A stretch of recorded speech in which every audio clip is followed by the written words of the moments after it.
ये कहानी है उत्तर प्रदेश के एक छोटे से गांव की। इस गांव के ज्यादातर लोग गांव छोड़कर शहर जा बसे हैं। अब अधिकतर बुजुर्ग और कुछ गिने चुने लोग ही बच्चे हैं, लेकिन सभी मिलजुल कर रहते हैं। सभी एक दूसरे की मदद करते हैं। गांव में सभी के ज्यादातर मिट्टी के ही घर हैं और यहाँ की सड़कें भी मिट्टी की ही बनी हैं। सभी के घर एक दूसरे से बहुत दूर है, लेकिन सभी एक दूसरे के घर आया जाया करते हैं। यहाँ का वातावरण शहर के मुकाबले कहीं ठीक था, दिन हो या रात।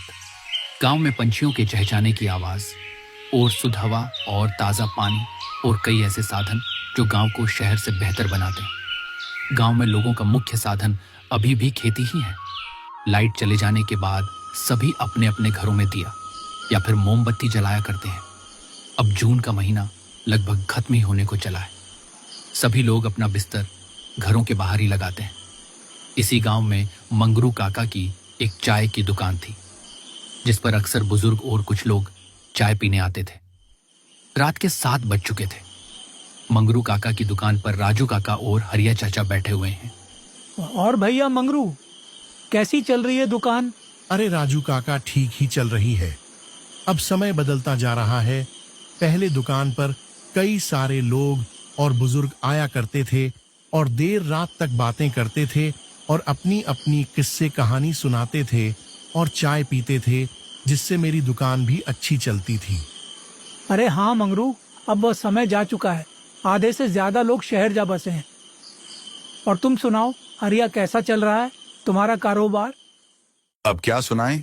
इस बारिश में सारा धंधा बंद पड़ा है, लेकिन अपने खाने लायक तो बंदोबस्त हो ही जाता है। इसी तरह काफी समय तक वो सब आपस में बातें करते रहते हैं। अब बारिश भी शांत हो चुकी थी, तभी मंगरू की दुकान पर 2 लोग और आते हैं।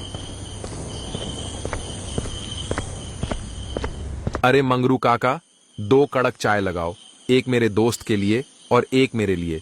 इस ठंडे बारिश के मौसम में यहाँ चाय की टपरी पर बैठकर चाय पीने में और थोड़ी गपशप करने में जो मजा है वह और कहीं नहीं है भैया। बिल्कुल ठीक कहा बेटा तुमने।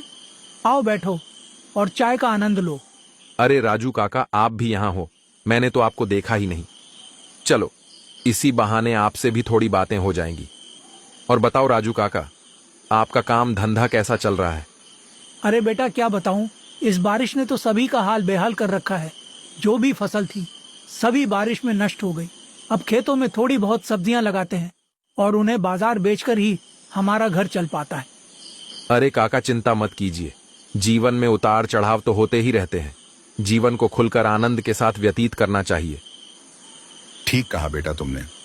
हमें अपनी शेष बची जिंदगी को हंसी खुशी से जीना चाहिए। धीरे धीरे रात बढ़ती जा रही थी। मंगरू काका की चाय में तो स्वाद ही कुछ अलग है, मानो एक घूंट पीते ही जिंदगी के सारे कष्ट समाप्त हो गए हों। इसी स्वाद के लिए तो हम मंगरू की दुकान पर आते हैं बेटा। राजू काका, हमने आपके बारे में बहुत सुना है कि आपके साथ हकीकत में कई बार विचित्र घटनाएं घटी हैं। क्या वह सब सच है? हाँ बेटा, मेरे साथ हकीकत में कई बार डरावनी घटनाएं घटी हैं। क्या तुम वह सुनना चाहोगे? अरे हाँ काका, बारिश के इस ठंडे मौसम में यहाँ चाय की टपरी पर बैठकर चाय पीने में और आपकी डरावनी कहानी सुनने में तो और भी ज्यादा मजा आएगा। अरे हाँ काका, जरूर सुनाओ, बहुत मजा आएगा। चलो फिर, तुम इतनी जिद कर ही रहे हो तो मैं तुम्हें अपने साथ घटित एक डरावनी और विचित्र कहानी सुनाई देता हूँ। कहानी है आज से ठीक 30 वर्ष पहले कि जब मैं गांव से कुछ दूर शहर में एक दफ्तर में काम करता था। रेलवे स्टेशन पर आखिरी ट्रेन आई।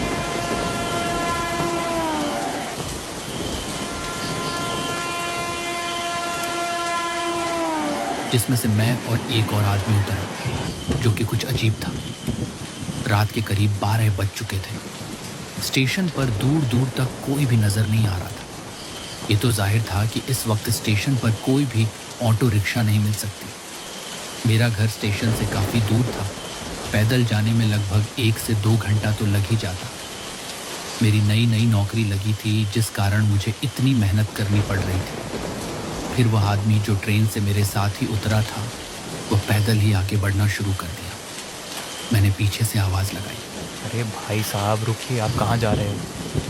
अरे भाई, यहाँ खड़े रहने से तो बढ़िया ही है कि मैं पैदल ही अपने घर पहुँच जाऊँ। भले ही थोड़ा समय लगे, लेकिन यहाँ रुकने से तो अच्छा ही है।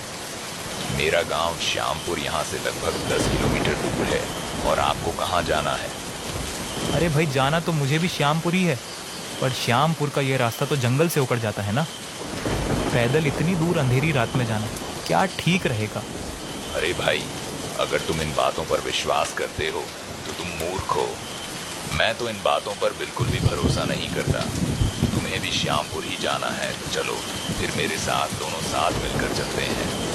वो व्यक्ति ये बहुत बोल तो रहा था, लेकिन मेरा उस व्यक्ति पर विश्वास करना मेरे लिए सबसे बड़ी भूल हो गई। मैंने उस व्यक्ति की बातों पर विश्वास कर लिया और उसके साथ गांव जाने के लिए हाँ कर दी।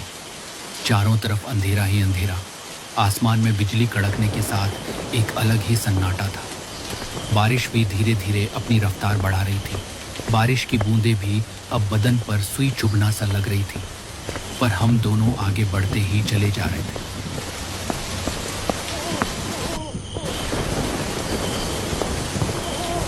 कुछ समय बाद बारिश बहुत तेज हो गई। आसमान में जोर जोर से बिजली कड़कने लगी। अब हमें लगा कि अब कहीं रुक जाना ही ठीक रहेगा।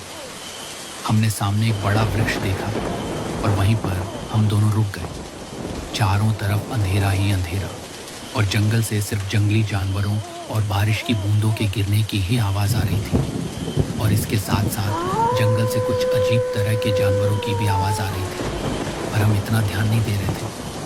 बस हमें इंतज़ार था कि किसी तरह बारिश धीमी हो जाए या फिर रुक जाए।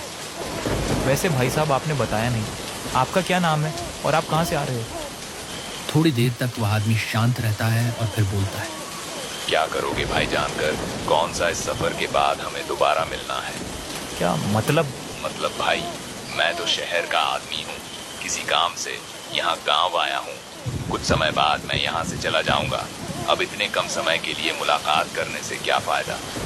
ठीक है, मत बताओ, पर ये तो बता ही सकते हो कि तुम यहाँ किस काम के लिए आए हो। मैं यहाँ से किसी को अपने साथ ले जाने आया हूँ। अच्छा चलो ठीक है। लगभग आधा घंटे बाद बारिश भी शांत हो चुकी थी। हम दोनों फिर से आगे बढ़ने लगे। ये रास्ता घनघोर जंगल और कच्चे रास्तों का था। गांव वालों का कहना था कि इस रास्ते पर रात को जो भी व्यक्ति पैदल आता है, अक्सर वो गांव तक नहीं पहुंच पाता। अब इसके पीछे का राज तो मुझे भी नहीं पता था। बारिश पड़ने के कारण जंगल में काफी ठंडी ठंडी हवाएं चल रही थी और पैदल चलने में भी काफी मजा आ रहा था। लेकिन जंगल से आने वाली जंगली जानवरों की आवाज कहीं ना कहीं मुझे भयभीत सा कर रही थी। ये व्यक्ति मुझे कुछ अजीब सा लग रहा था, क्योंकि ये ना ही मुझे अपना पता बताना चाहता था और न ही ये मुझसे बातें करना चाहता था। ये सिर्फ मेरे साथ आगे बढ़ता ही चला जा रहा था। इसे मानो बिल्कुल भी डर न लग रहा हो। पर मैंने भी उस पर इतना ध्यान नहीं दिया और मैं भी उसके साथ आगे बढ़ता रहा। तभी हमें सामने एक बोर्ड दिखता है जिस पर लिखा था, अगर आ गए हो तो लौट कर मत जाना और अगर जा रहे हो तो वापस मत आना। मुझे ये पढ़ने के बाद कुछ समझ नहीं आया और मैंने उस व्यक्ति से पूछा, अरे भाई, इस बोर्ड पर क्या लिखा है? क्या तुम कुछ समझ पा रहे हो? मुझे तो कुछ समझ नहीं आ रहा। चलो छोड़ो, हमें आगे बढ़ना चाहिए। काफी रात हो चुकी है। ज्यादा वक्त बर्बाद करना हमारे लिए सही नहीं है। हाँ भाई, आप ठीक कह रहे हो। फिर से हम दोनों आगे बढ़ने लगे। जंगल से कभी भेड़िए की आवाज तो कभी उल्लू की आवाज लगातार आ रही थी। बारिश रुकने का नाम ही नहीं ले रही थी, बल्कि इस बार तो बारिश ने हद ही पार कर दी। बारिश बहुत तेज पड़ने लगी। हम दोनों भाग भाग कर जल्दी से एक कुटिया के पास पहुंचे जो कि सुनसान पड़ी थी। उसमें कोई नहीं था, लेकिन हमने अंदर जाना उचित नहीं समझा, इसलिए हम दोनों बाहर ही खड़े रहकर बारिश रुकने का इंतजार करते रहे।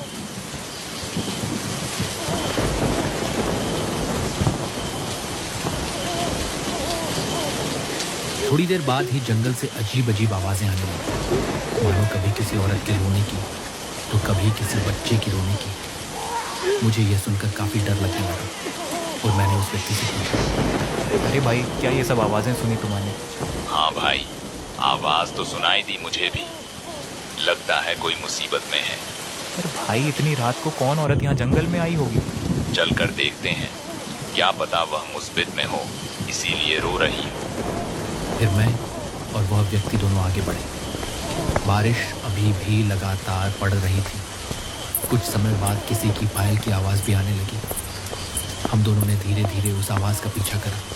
चारों ओर जंगली जानवरों की आवाज़ और काला अंधेरा और बिजली की आवाज़ के साथ साथ ये सभी आवाज़ें मुझे कुछ ठीक नहीं लग रहा। मैंने उस व्यक्ति से कहा, अरे भाई साहब, मुझे ये सब कुछ ठीक नहीं लग रहा, हमें यहीं रुक जाना चाहिए। कुछ देर तक उस व्यक्ति का कुछ जवाब नहीं आया और जब मैंने पीछे मुड़कर देखा तो वह व्यक्ति कहीं नहीं था। ये देखकर तो मेरी रूह कांप गई। मुझे बहुत डर लगने लगा। अब वो पायल की आवाज़ और उस औरत के रोने की आवाज़ और ज़ोर ज़ोर से आने लगी। फिर मैं वहाँ 1 मिनट भी नहीं रुका और अपने गांव की ओर बढ़ने लगा।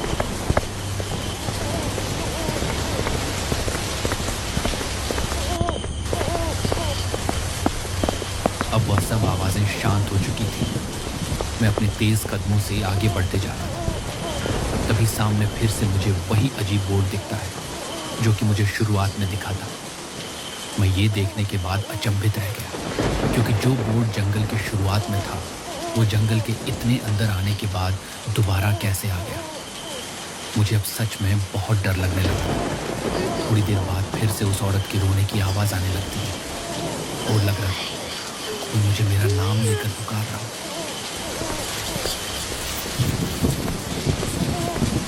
जब मैं उस आवाज़ के नज़दीक गया तो देखा कि कोई आदमी पेड़ के नीचे खड़ा है। ठीक से वह दिखाई नहीं दे रहा।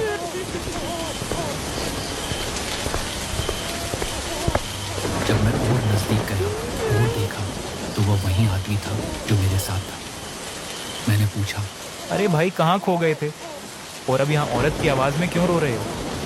तभी वह जोर जोर से हंसने लगता है। तभी बिजली की एक तेज गड़गड़ाहट के साथ आसमान में रोशनी सी होती है, जिससे वह व्यक्ति अपने असली रूप में आ जाता है और जोर जोर से हंसने लगता है। ये देखने के बाद तो मुझे लगा कि आज मेरा आखिरी दिन है।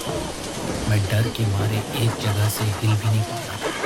फिर मैंने हिम्मत करके भगवान जी का नाम लिया और वहाँ से भाग निकला।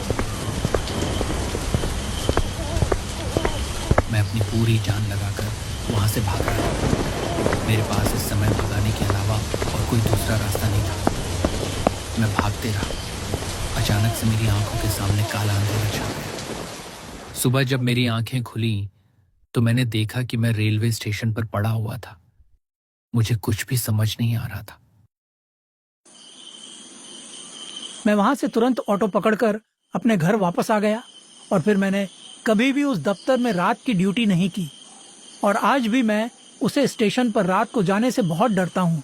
उस दिन के बाद मैं रात को ना ही उस स्टेशन की तरफ गया और ना ही रात की ड्यूटी की।